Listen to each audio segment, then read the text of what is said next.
امریکا کې یو ښځه ده مسلمانه شوې ده، هغه خپل تاریخ لیکي. وایي چې زه په امریکا کې په یو سټور کې نوکر وم، عیسایانو، او ما سره یو هلک په دې سټور کې بابو د پاکستان مسلمانو، موږ دواړه په سټور کې. وایي د دغه هلک او زما یو بل سره دوستانه شروع شو. زما دوست شو هغه هلک. امریکا کې دا بوای فرینډ او ګرل فرینډ دا ډېر زیات، دا مې هلک دوست دی او دا مې جینۍ دوست ده. نو موږ ډېر ښه یو بل سره خوشحاله وو. نو د هلک ما ته وایي چې ما تا یو بل سره واده کوو. وایي ما وایي چې زه به مور پلار سره مشوره وکړم، اگر چې هلته څوک مشورې هم نه کوي. نو مور سره مې مشوره وکړه، پلار سره. مور پلار راته وایي چې بچې چا سره دی واده خوښې وکړه، خو دا پاکستاني دی او هسې نه چې د پاکستان ته دې بوځي، او یا هسې نه چې خپله فایده درنه والي او سبا لږه بوډۍ شي او بیا د طلاق دله درکړي، بیا به څه کوې؟ نو وایي مې چې زه به په یو څو شرطونه ولګوم. نو ما د هلک ته وایي چې یو څو شرطونه دي، که دا منې واده در سره کوم، او که دا نه منې نه کوم. یو شرط به دی چې ته به تا سره نه اوسېږم، ته به ما سره زما په کمره کې اوسېږي. د فلیټ جدا ځای کې و، زما فلیټ جدا ځای کې و. ما سره به زما فلیټ کې، هلته فلیټونو کې خلک اوسېږي، ما سره به زما فلیټ کې اوسېږي. یا هلک وایي ډېره ښه.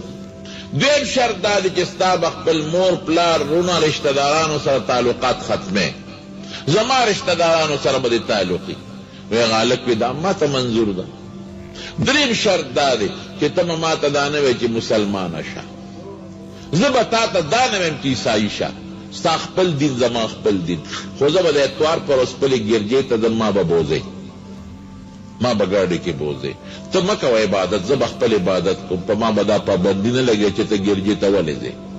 وایي دا شرطونه د هلک را سره ومنل او واده مو. دا هلک وایي زه هم براینه مسلمانو، ما له قرآن شریف نه راته، ما له مونځ نه راته. وایي دا هلک وایي ما به یو اختر او بل اختر مونځ کاو په امریکا کې،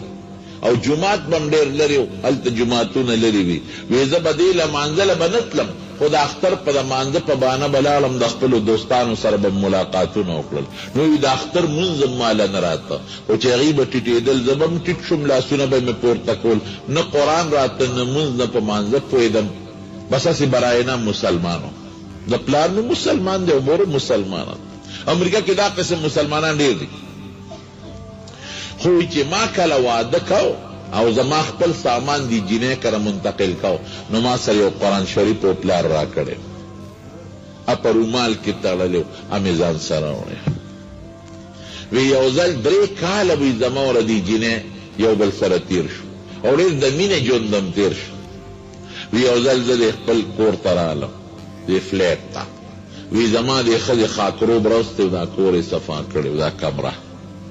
نو زیاتی چې کوم لیټریچر او اخبارونه رسالې، هغه چې وګوري مونږ خلک په یو طرف ته غورځوو، هغوی دا خیال نه ساتي، هغوی یو ډسبین ډیران هغې ته وغورځوي، او بیا دا کمیټۍ والا راځي هغې یې وړي.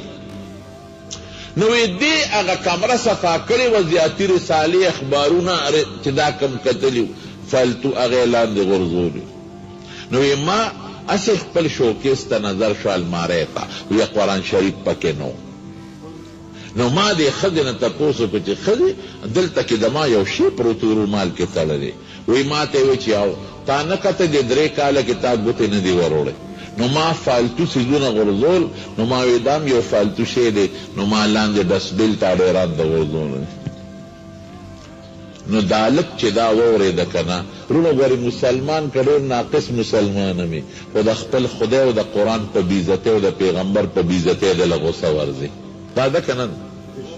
چې څوک اعلان وکړي چې د ناموس رسالت تحفظ دپاره جلسه ده، نو د هرې پاټۍ والا بیوځي.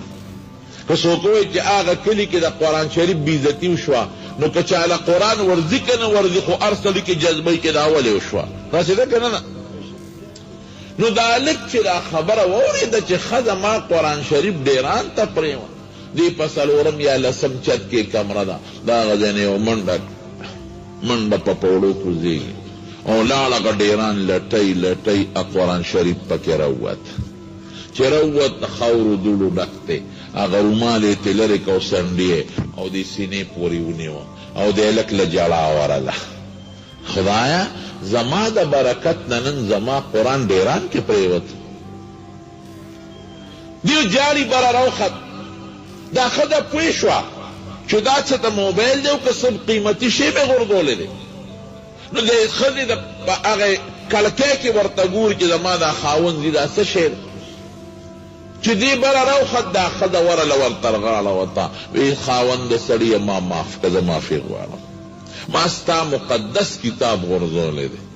معافي غواړم که ما ته پته وي ما به نو غورځولی دا خاوند ورته وی نه ستا غلطي نه د غلطي زما ده که ما په دې 3 کاله کې اسم راغشتې وي او ښکل کړی مې نو تا به نه وې غورځولی که ما ورته رومال څنډلی وي تا به بیا نه وې غورځولی که ما لوستلی وي تا به بیا نه وې غورځولی خو دې 3 کاله کې ما ګوتې یو نړی نو تا پې د فالتو شي ګمان وکړو چې فالتو لټریچر دی ډایجسټ دی فالتو رساله ده که ما لږ هم دې ستا مخکې دې له عزت ورکړی وی دا به تا نه وې غورځولی دا زما غلطي ده اجینه ورته وي نه ستا غلطي نه زما غلطي ده پکار دی چې ما دنه تپوس کړی وی چې دا فالتو دی که نه دی ما بې تپوسه ولې وغورځو که زما د مقدس کتاب انجیل تا بېعزتي کړی زه به خفه کېدم ستا د مقدس کتاب بېعزتي مې وکړه نو ته پې خفې زه دنه معافي غواړم دا سړی ورته وایي وی ښځې وی تا ته څه پته ولګېده چې دا زما کتاب دی دا خو رومال کې تړلی دی وی سړیه نورې خبرې به وروستو کوو راځه ته ما خپل ملا له بوځه زما په ملا څه کې وی زه مسلمانېږم ایمان راوړم ښځې ولې ایمان راوړی څه چل شوی دی ما خوشحاله زه خفه شم وی نه تا چې کله منډه کړې نو ما وی چې ما څو غورځول قیمتي چې دا خاوند په منډه روان دی نو دې کلکۍ نه مې درته وکتل نو چې ما دې کلکۍ نه وکتل قسم دی ستا د دې کتاب نه یو رڼا راوچته شوه را روانه و را روانه وه او زما په دې سینه کې دننه ورننوته ما محسوس کړه چې دا د مسلمانانو کتاب دی او دا رښتونی کتاب دی هغه رڼا زما دې سینه کې پرته ده اما مجبوره چې شا به فورا ایمان راوړه د اسلام حق مذهب دی دا قرآن حق کتاب دی شا به ما خپل ملا له بوځه نورې خبرې رستو دی وی لاړو هغه جومات چې 3 کاله مخکې پکې ما د اختر مونځ کړی و هلته لاړم خلک هم حیران و چې مونږ وی دا سړی اکسیډنټ کې مړ دی که څه چل دا څه شو ورلو وی د ما هغې ښځې د هغه ملا صاحب په لاس بیعت وکړو خدای مسلمانه کړه او وی زه برای نام مسلمان وم ما لمونځ کلمه تلاوت نه راته وی امام ایمان تازه که خدای زم سوچه مسلمان کړم دا ښځه وی د هغې اخیري عجیبه الفاظ دي وی په ټوله دنیا کې واحد زیمه چې نه ما له چا د اسلام دعوت نه دی راکړی چې مسلمانه شي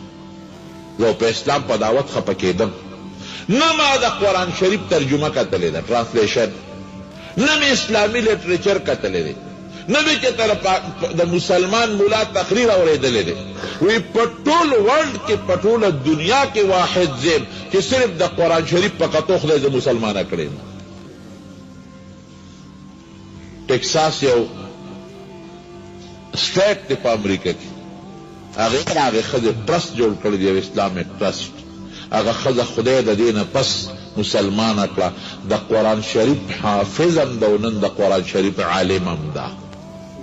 هغه برای نام مسلمان د هغې د برکت نه نن د قرآن شریف حافظ هم دی او د قرآن شریف عالم هم دی او د هغې په ټرسټ کې او وایي زمونږ په ټرسټ کې دا فایده ده چې وي په سوونو یهودیان او عیسایان خدای پاک زمونږ په برکت مسلمانان کړل دا د قرآن برکت دی مونږ له چې خدای کوم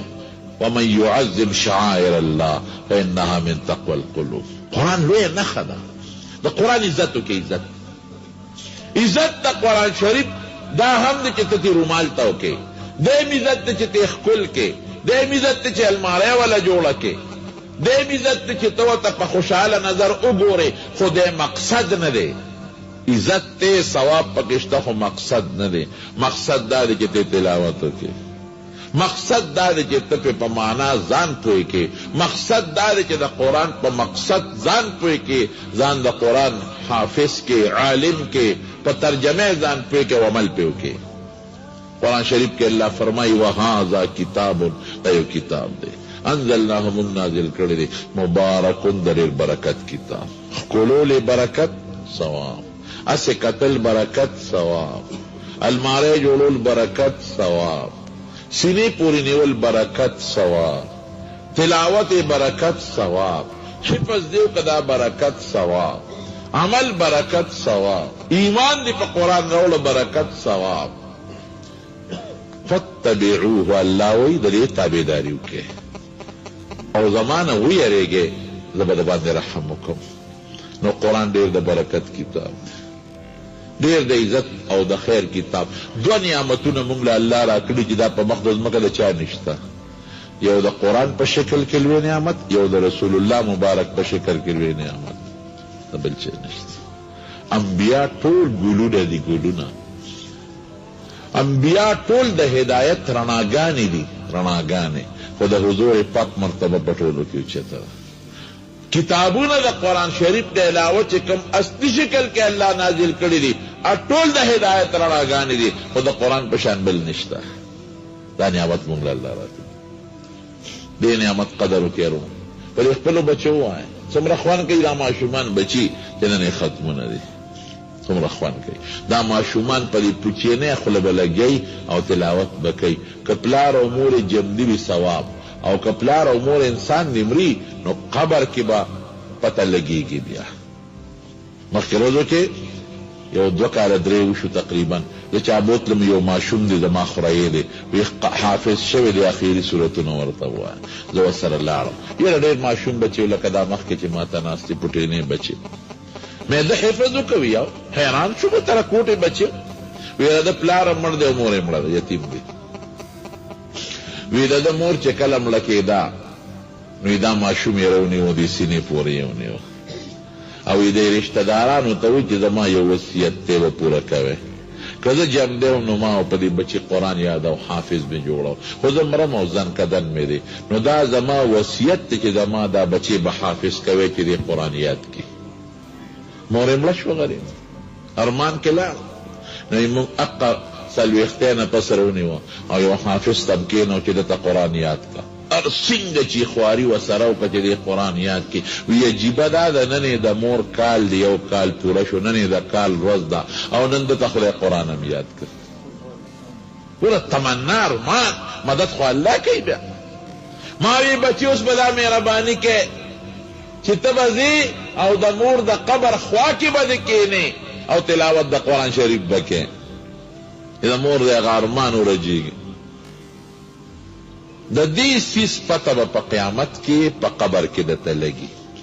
چې زما بچی زما نه وروسته قرآن خان پاتې دی هلته دې اسم نه پکارېږي د دې بچي دا تلاوت به دې پکارېږي په قیامت کې به یو شی نه پکارېږي د دې بچو دا تلاوت به پکارېږي نو خپلو بچو باندې قرآن شریف زده کړئ په ناظره هم او حافظان هم جوړ کړئ ښه